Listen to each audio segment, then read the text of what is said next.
தாராபுரம் அருகே கோவில் விழா கொண்டாடுவதில் கருத்து வேறுபாடு. போலீசார் காலில் விழுந்து கதறிய அழுத கோவில் நிர்வாகி.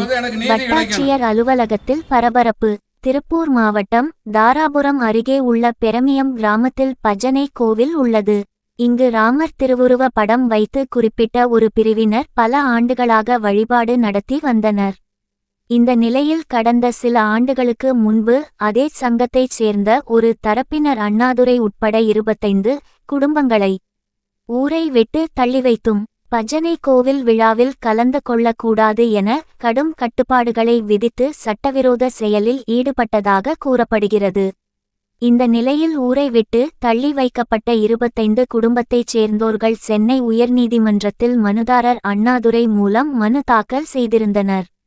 எதிர் மனுதாரரான மற்றொரு தரப்பினருக்கும் சேர்த்து சென்னை உயர்நீதிமன்றத்தில் கடந்த 4 ஆண்டுகளுக்கும் மேலாக வழக்கு நடைபெற்று வந்த நிலையில் தற்போது கிராமத்தில் 2 பிரிவுகளாக செயல்படாமல் ஒரே பிரிவாக செயல்பட வேண்டும் என்றும் அனைவரும் ஒன்றிணைந்து பஜனை கோவில் விழாவை நடத்த வேண்டும் என நீதிமன்றம் தீர்ப்பு வழங்கியுள்ளது.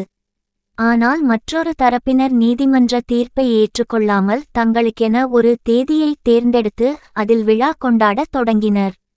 இதனால் அண்ணாதுரை தரப்பினர் தாராபுரம் தாசில்தார் அலுவலகத்தில் தாசில்தார் திரவியம் மற்றும் போலீஸ் டிஎஸ்பி தினேஷ்குமார் ஆகியோரது முன்னிலையில் நடந்த அமைதி பேச்சுவார்த்தையில் நீதிமன்ற உத்தரவின்படி கிராம விழாவை இருதரப்பினரும் இணைந்து நடத்த நடவடிக்கை எடுக்க வேண்டும் என அதிகாரிகளிடம் கோரிக்கை வைத்தனர். இதில் நீதிமன்ற தீர்ப்பை மதிக்காமல் ஒரு தரப்பினருக்கு ஆதரவாக காவல்துறை அதிகாரி ஒருவரும் வருவாய்த்துறை அலுவலர்கள் சிலரும் மற்றொரு தரப்பிற்கு சாதகமாக செயல்படுவதாக கூறி நீதிமன்ற உத்தரவை மதித்து நடவடிக்கை எடுக்க வேண்டுகோள் விடுத்து அண்ணாதுரை என்பவர் டிஎஸ்பி தினேஷ்குமாரின் காலில் விழுந்து நீதிமன்ற தீர்ப்பை நிறைவேற்றுங்கள், நாங்கள் அனைவரும் ஒற்றுமையாக விழா கொண்டாடுகிறோம் என கதறி அழுதார்.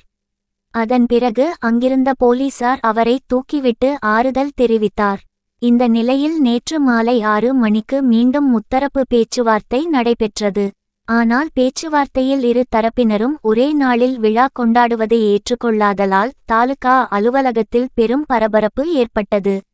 இந்நிலையில் நீதிமன்ற உத்தரவுக்கு எதிராக அரசு அதிகாரிகளே விழாவை நடத்த எதிர்மனுதாரர்களுக்கு அனுகூலமாக செயல்பட்டதை கண்டித்தும் நீதிமன்றத்தில் மீண்டும் மேல்முறையீடு செய்ய இருப்பதாக அண்ணாதுரை என்பவர் தெரிவித்துள்ளார். 9:30க்கு பீஸ் கமிட்டின்னு சொல்லி வருவாய் ஆய்வாளர் எங்களை மோகனூர் வருவாய் ஆய்வாளர் கூப்பிட்டாருங்க. பீஸ் கமிட்டிங்க தாலுக்கா ஆஃபீஸ்லன்னு சொன்னாங்க. அதுக்காக தாலுக்கா ஆஃபீஸுக்கு வந்தோமுங்க. வந்ததையுமே உள்ள பீஸ் கமிட்டியில் ஆரம்பிச்சாங்க. ஆரம்பிச்சதையுமே விழா 5, 6 நடத்துவாங்க,